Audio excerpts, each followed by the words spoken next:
The golden hour light of Charleston, South Carolina, was a paid actor in the theater of Lyric Monroe's life. It streamed through the oversized windows of her historic downtown loft, glinting off the crystal glasses of rosé and illuminating the perfectly curated chaos of her latest Instagram post. 3 million followers saw a woman who had it all: a jaw-dropping home, a wardrobe dripping with designer labels, a husband who looked like he was carved from marble, and a life that seemed to be one long, sun-drenched vacation.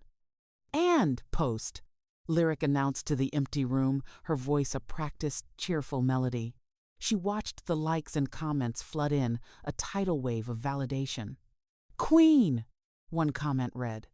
"Couple goals," another screamed, under a photo of her and Marcus clinking glasses, their smiles as bright and hollow as the moment itself. Her top follower, a woman named Tasha Caldwell, was always the first to comment, her praise a constant, almost obsessive stream. "You inspire me every day, Lyric. A true goddess." Lyric smiled, a genuine flicker of warmth in the cold performance of her day. Tasha was a superfan, a customer who bought every product Lyric promoted, a follower who defended her in the comments section with the ferocity of a soldier. She was proof that the illusion was working. But the illusion was expensive. As soon as the phone was down, the smile vanished. The loft, which looked like a palace on screen, felt like a prison of debt.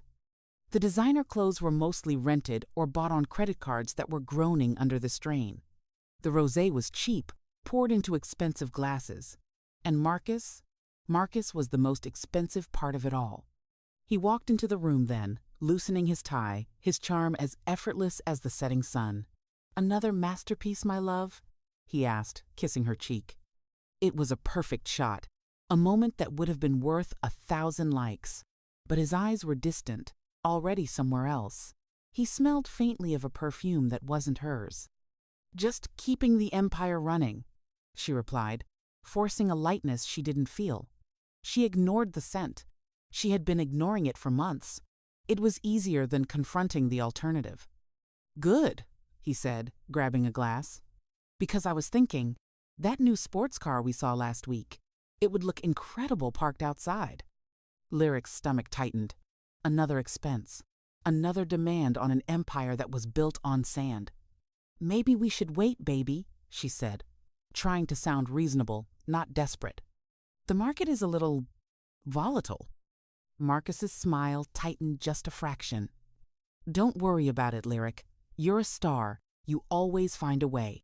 He patted her arm, a gesture that was meant to be reassuring but felt like a dismissal. He drained his glass and headed for the shower, leaving her alone with the setting sun, the mounting debt, and the sickeningly sweet scent of another woman's perfume. The likes on her photo ticked past 100,000, but for the first time, Lyric Monroe felt nothing at all. The next morning, the pressure was a physical weight on Lyric's chest. A notification from her bank informed her that another credit card was maxed out. The payment for the loft rental was due, and the invoice from the luxury furniture rental company was sitting in her inbox, a ticking time bomb.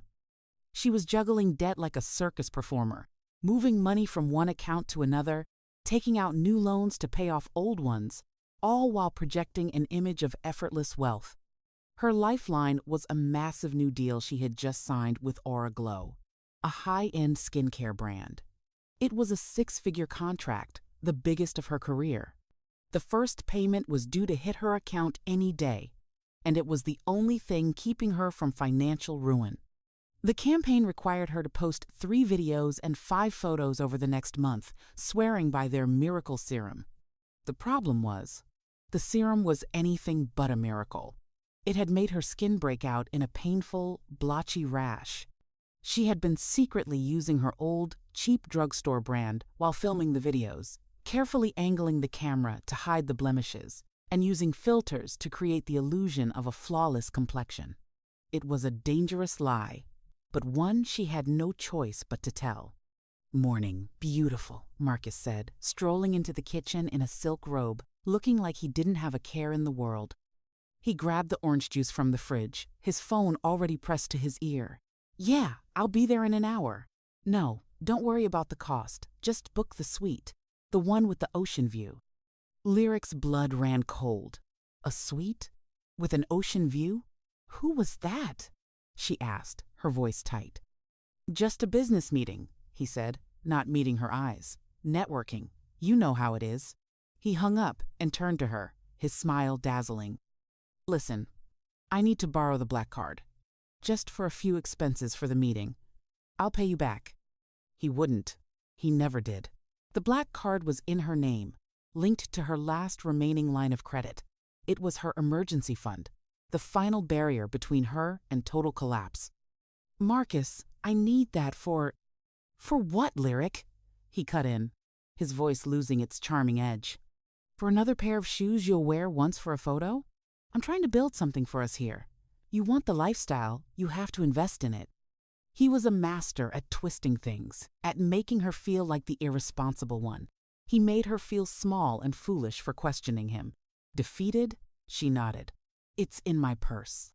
He kissed her, a quick, dismissive peck. "You're the best. I'll make it worth it." As he walked out the door, his phone buzzed. She saw the name on the screen for a split second before he angled it away. It was Tasha, her #1 fan. A cold dread, sharp and unfamiliar, pierced through Lyric's carefully constructed denial. Why was her husband getting texts from her biggest follower? The question was a dangerous spark, threatening to ignite the entire fragile structure of her life. For a week, Lyric lived on a knife's edge, her anxiety a constant, humming current beneath the surface of her glamorous posts. The first payment from Aura Glow finally arrived, a temporary reprieve that felt more like a loan from a predator than a salary. She immediately used it to pay the most urgent bills, a frantic shell game of appeasing creditors. She posted her first video for the Miracle Serum, a masterpiece of deceptive lighting and expert editing. The comments were overwhelmingly positive. "Your skin is literally glowing," Tasha Caldwell wrote, her comment punctuated with a dozen sparkling heart emojis. Then the floor fell out. It started with an email from a popular gossip blog, the kind that reveled in the downfall of internet celebrities. The subject line was simple: "Inquiry regarding Aura Glow campaign." The body of the email was a dagger. "We have received a tip from an anonymous source alleging that you have not been using the Aura Glow serum and have, in fact, suffered a negative skin reaction." The source provided the attached photos. Lyric's hand trembled as she clicked open the attachment. The photos were of her, taken with a long lens camera, stepping out of her car and into a dermatologist's office. Her face, stripped of its usual makeup and filters, was clearly visible, and the blotchy, red rash was undeniable. It was a complete, irrefutable exposure of her lie.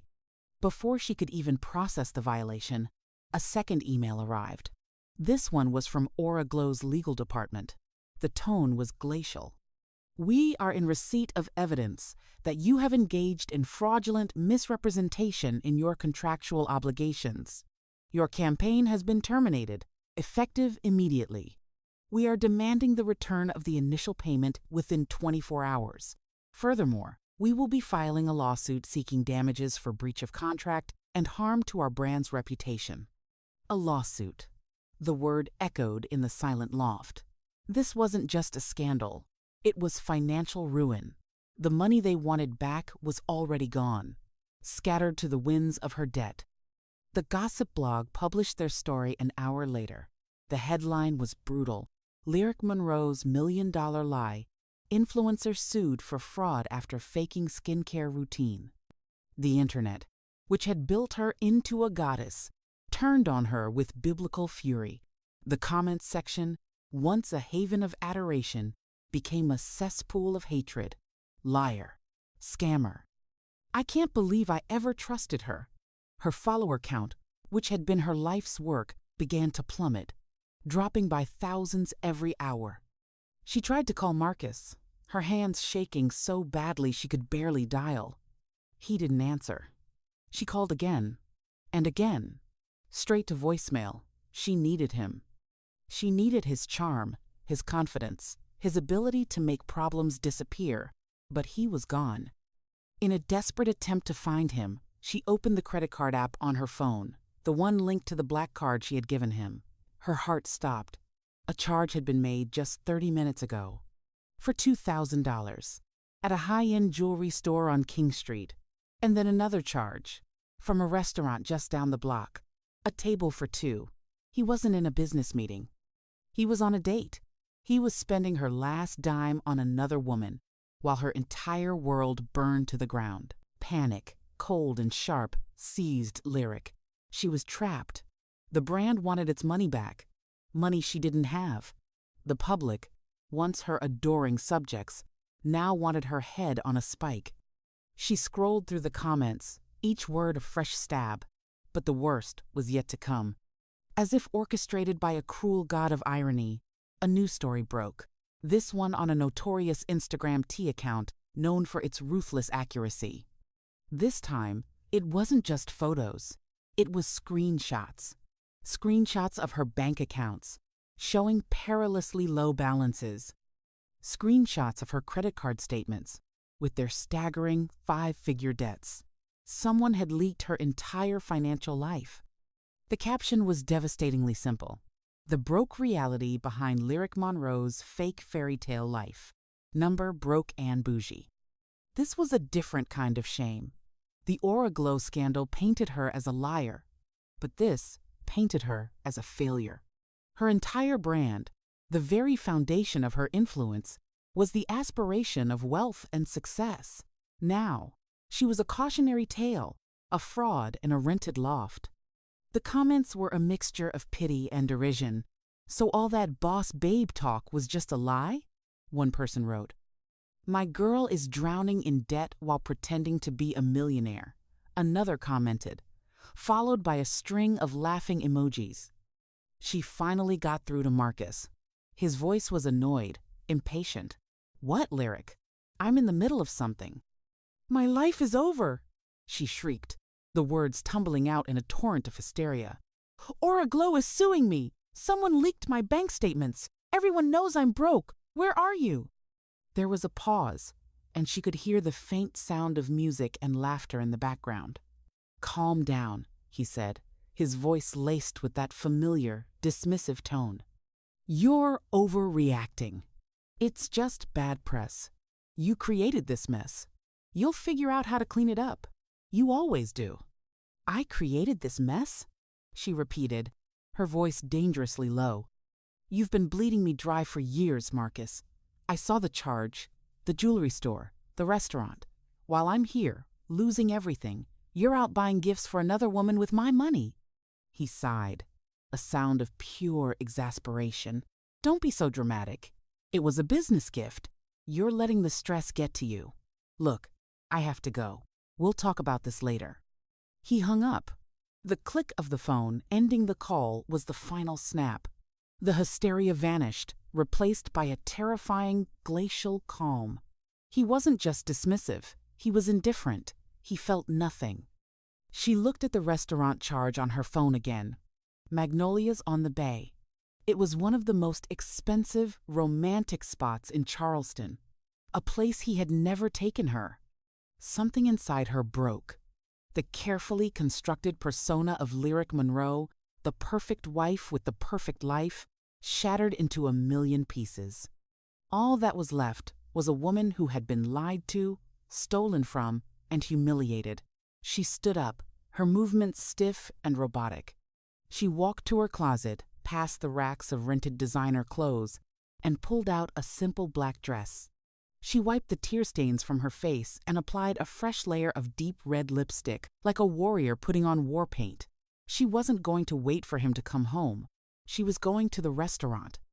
She was going to see for herself who was worth more than her entire world. If you're enjoying this story, take a moment to like the video, subscribe to the channel, and turn on your notifications so you don't miss the next episode. Magnolia's on the Bay was a world away from the curated reality of Lyric's Instagram feed. It was old money, quiet and confident, with soft lighting that made everyone look beautiful and discreet, waiters who moved like ghosts. Lyric, in her simple black dress and blood-red lipstick, felt like a specter of vengeance gliding through the room. She scanned the tables, her heart pounding a slow, heavy drum against her ribs. And then she saw them, tucked away in a secluded corner booth, the kind reserved for secret lovers and illicit deals. Marcus was leaning forward, his face animated with the charm he usually reserved for her camera. And across from him, basking in the glow of his attention, was a woman whose face Lyric knew as well as her own. It was Tasha Caldwell, her #1 fan, the woman who flooded her comments with praise and adoration. She was wearing a new necklace, a delicate gold chain with a diamond pendant that glittered in the candlelight. The same necklace from the jewelry store, charge on Lyric's black card. The sight was so brazen, so utterly contemptuous, that it stole the breath from Lyric's lungs. Tasha, her devoted follower, was not just a fan. She was a parasite, feeding on the scraps of Lyric's life, paid for with Lyric's own money. Lyric didn't scream. She didn't cause a scene. She walked calmly to the table, her heels clicking softly on the polished floor. She stood there for a moment, watching them, a predator observing her prey. Marcus was the first to see her. His charming smile froze, his eyes widening in panic. Tasha, following his gaze, turned. Her adoring expression dissolved into a mask of pure, unadulterated shock. "Lyric!" Marcus stammered, starting to stand up. "What are you doing here? This isn't what it looks like." "Isn't it?" Lyric's voice was unnervingly calm. She looked at Tasha, whose face was now a blotchy red. "Hello, Tasha. I love the necklace. It looks even better in person than it does on my credit card statement." Tasha flinched as if struck. I can explain," she whispered, her voice trembling. "Can you?" Lyric's gaze was merciless.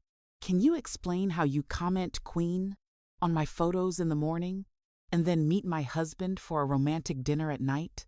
Can you explain how you built a friendship with me online all while sleeping with the man who was bankrupting me? Tell me, Tasha, what part of that is inspirational?" Marcus finally found his voice, a blustering, angry sound. "That's enough, Lyric. You're making a scene."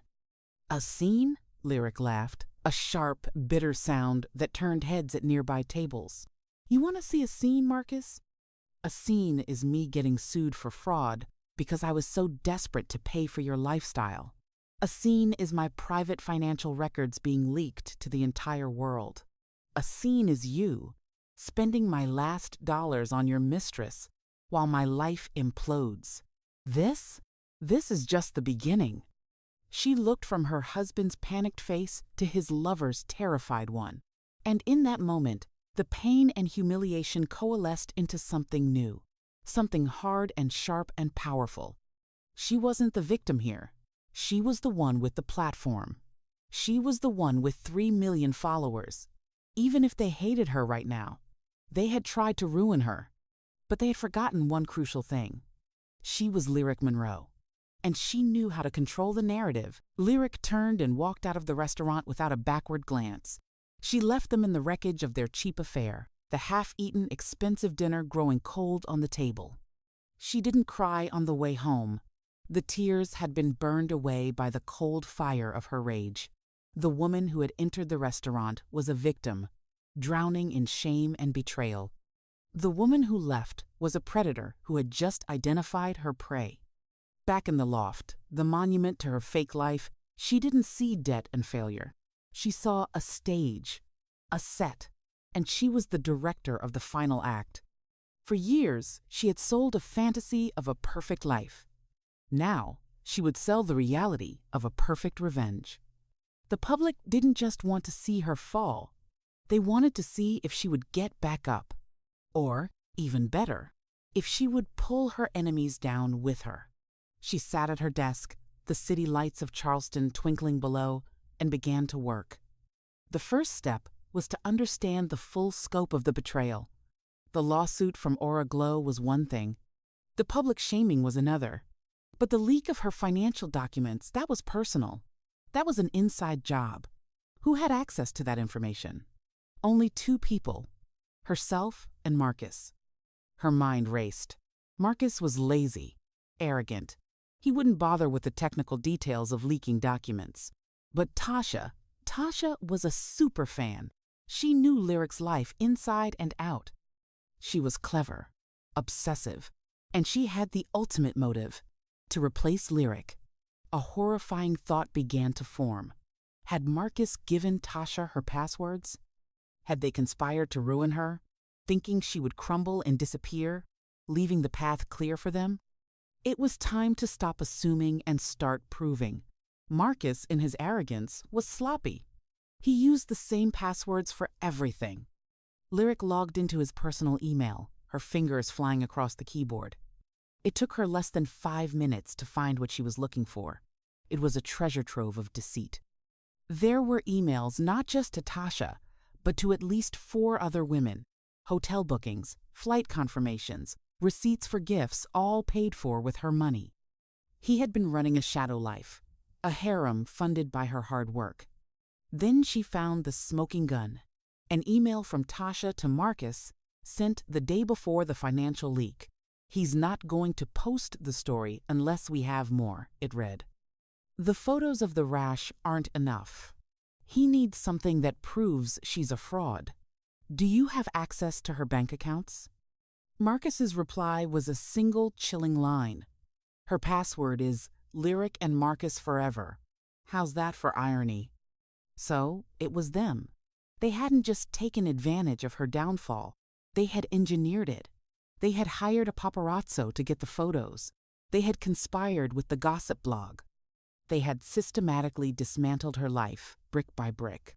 The cold calm in Lyric's veins solidified into something harder, something unbreakable. This wasn't just about an affair anymore. This was about a conspiracy. And she had the evidence to burn them both to the ground. She began to download everything. Every email, every receipt, every illicit confirmation. She saved them to a secure, encrypted drive. This was her ammunition. Her plan began to form, a dark and beautiful strategy. She wouldn't just expose them. She would produce the greatest piece of content of her career, a multi-part series, live streamed to the world. She would call it The Receipt, and everyone was going to see it. 2 days later, Lyric Monroe went live on Instagram. She hadn't posted anything since the scandal broke, and her silence had only fueled the fire of speculation. The notification that Lyric Monroe is now live sent a shockwave across the platform. Within minutes, tens of thousands of people had joined, a digital mob hungry for a confession or a breakdown. What they got was a queen addressing her fallen kingdom. Lyric was sitting on the floor of her loft, stripped of all its glamorous props. The background was a plain white wall. She wore no makeup. Her hair was pulled back in a simple ponytail, and she was dressed in a plain gray sweatshirt. The rash on her face was still faintly visible, and she made no effort to hide it. She looked vulnerable, broken, and utterly authentic for the first time in her career. "Hi, everyone," she began, her voice quiet, raw but steady. "I know I've been silent for the past few days, and I know you all have a lot of questions. You deserve the truth, and I'm here to give it to you." She took a deep breath. "The stories are true. I was sued by Aura Glow, and I deserved it. I lied. I promoted a product that didn't work for me because I was desperate. I was drowning in debt, trying to maintain a lifestyle that wasn't real. I failed you, and I'm deeply, deeply sorry for that." The chat exploded. Some were still hateful, but a new tone began to emerge. Surprise, respect for her honesty. It was the last thing they expected. "The other story is also true," she continued, her voice cracking just enough to be believable. "I am broke. Or I was. Because while I was working myself to the bone to build this fake empire, the person I trusted most in the world was robbing me blind." This was the pivot. The audience went still. "I'm not here to make excuses for my lies, but I am here to show you where the money went." She propped up a large monitor behind her. On the screen was a beautifully designed graphic. It was a timeline. The Receipt, a story of betrayal, the title read. For the next few days, Lyric announced, I'm going to walk you through it all. Every dollar, every lie, every secret, and I have all the receipts. She started with the black card. She showed the statement, highlighting the $2,000 charge at the jewelry store. Then, she put a photo on the screen. It was a paparazzi shot of Tasha, taken that very morning, wearing the diamond necklace. This is Tasha Caldwell, Lyric said, her voice dripping with false sympathy. You all know her as my biggest supporter. What you don't know is that she was sleeping with my husband, Marcus. And this necklace? It was a gift from him, paid for with my money, on the day my entire life fell apart. The chat went into a frenzy. It was a plot twist no one saw coming. Tasha's Instagram account, which Lyric cleverly tagged in the video description, was instantly flooded with a tidal wave of hate. Lyric had turned the mob that had come for her and aimed it directly at her enemy. She had weaponized her own downfall. That's all for tonight, Lyric said, looking directly into the camera, a single tear rolling down her cheek. It was a masterful performance. Join me tomorrow for part 2, where we'll go through my husband's travel expenses. It seems he's been taking a lot of business trips lately. She ended the live stream. Over 1 million people had watched. Her follower count, which had been plummeting, had stabilized and was beginning to climb again. She had them hooked. The influencer wasn't dead. She had just been reborn. And this time, she was going to be more powerful than ever. The next evening, the internet was waiting. Lyric's second live stream drew an even bigger audience, a captive assembly hungry for the next chapter of the drama.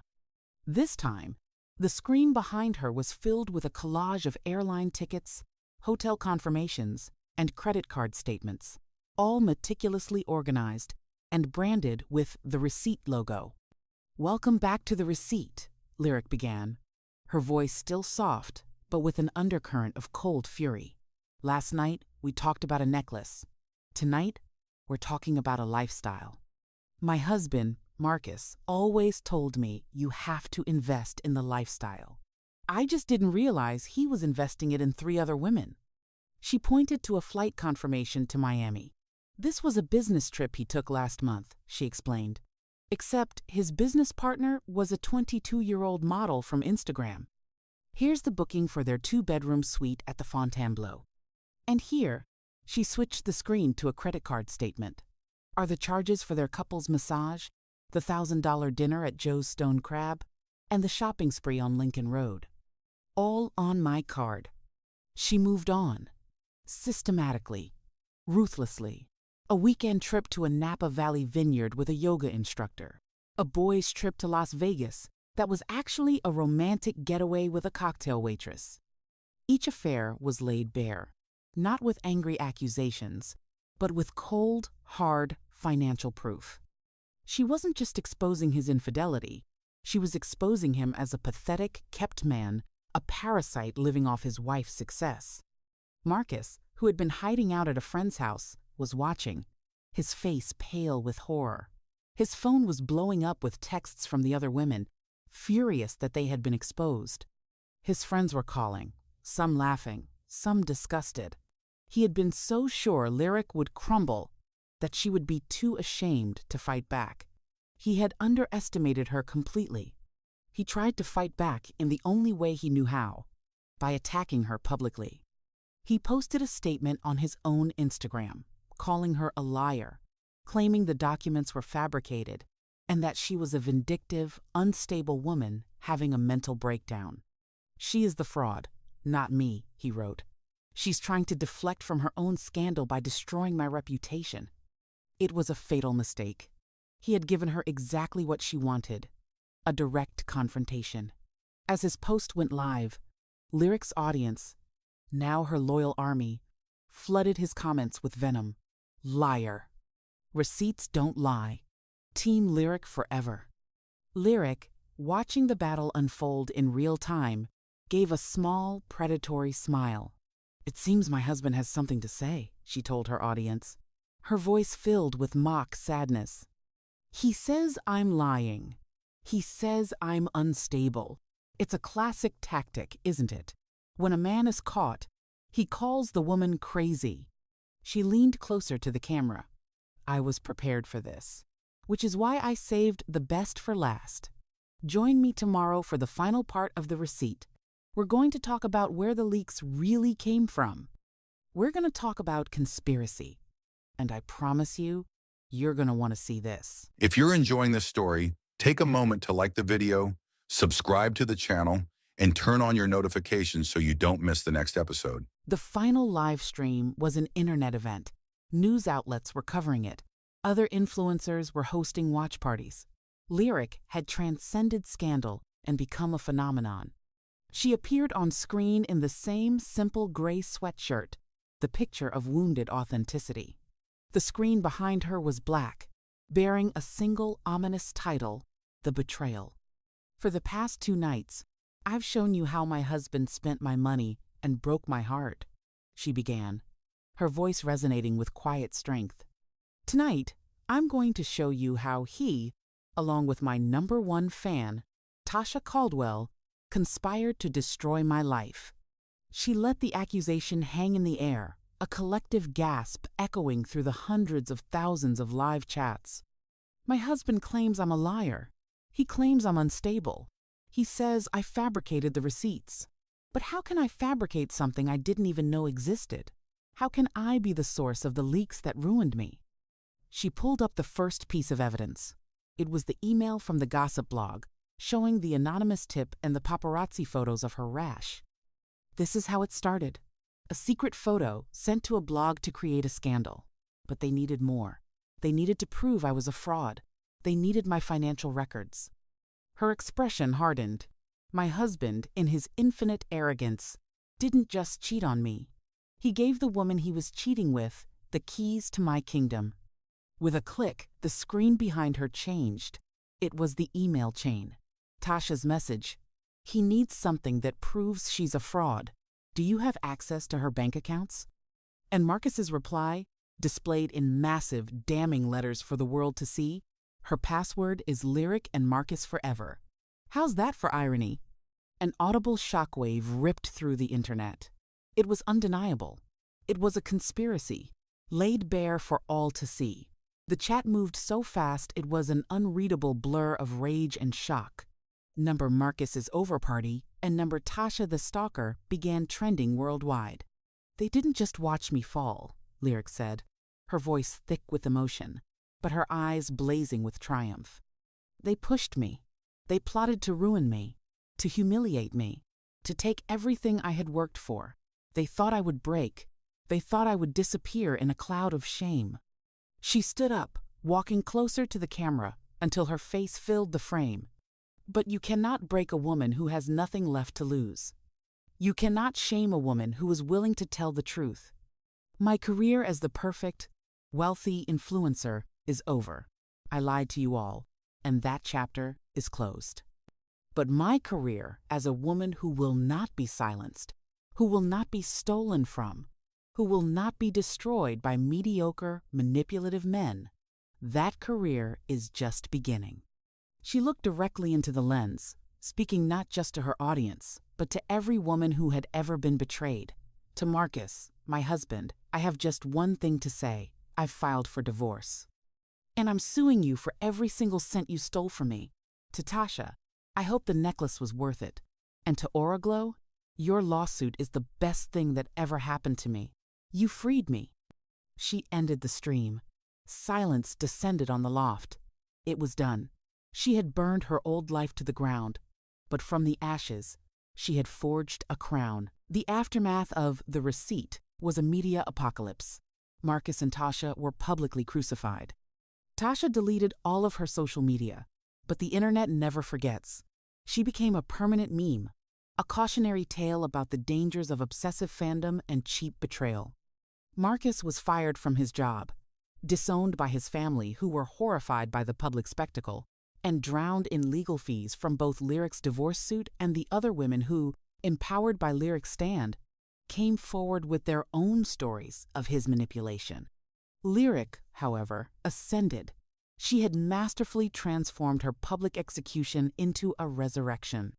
The lawsuit from Araglo was settled out of court for a fraction of the original demand. The brand was so terrified of the negative press and Lyric's new army of supporters that they wanted the problem to disappear. The divorce was swift and brutal.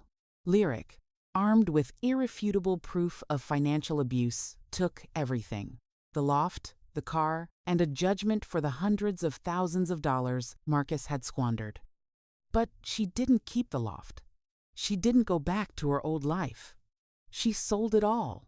In a final, brilliant move, she announced she was starting a new company, Receipts Media, a talent management and production house dedicated to helping other women tell their stories and fight back against injustice. She had monetized her revenge. Her follower count didn't just recover, it exploded. She had lost the aspirational followers who wanted to see pretty pictures of expensive bags. In their place, she gained millions of fiercely loyal soldiers who saw her as a warrior. They didn't want to see her fake a perfect life. They wanted to see her conquer a real one. Months later, Lyric sat in her new office, a sleek, minimalist space in a downtown Charleston high-rise. She was on a call with a major streaming service, closing a deal for a multi-part docuseries based on The Receipt. It was a 7-figure deal. She was no longer just an influencer. She was a media mogul. Her brand was no longer about wealth. It was about power. She had won. It was a dark, cynical victory, born from lies and fueled by revenge. She had played the victim to perfection, weaponized her own humiliation, and built a new empire on the ruins of her enemies. She had lost her husband, her privacy, and any semblance of a normal life. But as she looked out at the city skyline, a city she now owned in a way she never had before, she felt no remorse. She had learned the ultimate lesson of her curated world. Authenticity was just another product to be sold, and she had become the most authentic fake of them all. The queen was dead. Long live the queen. Before you go, tap that like button, leave a comment to let us know what you think, and subscribe so you're always the first to hear our next story. Your support keeps these stories coming.